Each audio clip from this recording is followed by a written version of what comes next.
আসসালামু আলাইকুম অষ্টম শ্রেণীর সুপ্রিয় শিক্ষার্থীরা, আশা করি তোমরা সবাই ভালো আছো। ইতিমধ্যেই আমি আমার চ্যানেলে তোমাদের অষ্টম শ্রেণীর বাংলা পরীক্ষার কালকে যে পরীক্ষার প্রশ্নটি হবে সেই প্রশ্ন সম্পর্কে একটি ভিডিও আপলোড করেছি। তোমরা যারা এখনও পর্যন্ত আমার ভিডিওটি দেখোনি তোমরা অবশ্যই আমার ভিডিওটি দেখে আসতে পারো। এই ভিডিওতে আমি তোমাদের বাংলা প্রশ্নের কাজ ক অর্থাৎ জোড়ায় আলোচনা করে নিচের কাজগুলো করো এর উত্তর সম্পর্কে আলোচনা করব। 1 নম্বর নির্দেশনাগুলো হচ্ছে বৈঠককে সামনে রেখে এবং বৈঠকের দিনকে কেন্দ্র করে পাশের সহপাঠীর সাথে আলোচনা করে নিচের কার্যক্রমগুলো অনুসরণ করো, এরপর খাতায় লেখো। এই নির্দেশনার আলোকে তোমাদের প্রথম প্রশ্নটি হচ্ছে তোমার বিদ্যালয়ে বিভিন্ন প্রয়োজন বা সমস্যা খুঁজে বের করতে হবে। এর উত্তরগুলো আমি তোমাদের দেখিয়ে দিচ্ছি। আমার বিদ্যালয়ে বিভিন্ন সমস্যাগুলো হলো: 1. বিদ্যালয়ে পর্যাপ্ত বসার বেঞ্চ নেই। 2.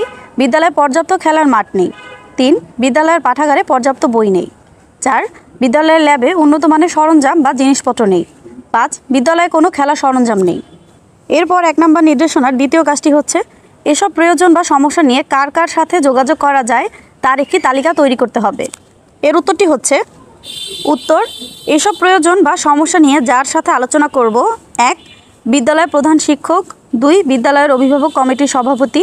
3. বিদ্যালয়ের শ্রেণী শিক্ষক। 4. বিদ্যালয়ের পরিচালনা কমিটির সভাপতি। এই নির্দেশনার 3 নম্বর কাজটি হচ্ছে যোগাযোগের মাধ্যম ও উপকরণ কী হতে পারে সেগুলো নির্ধারণ করতে হবে।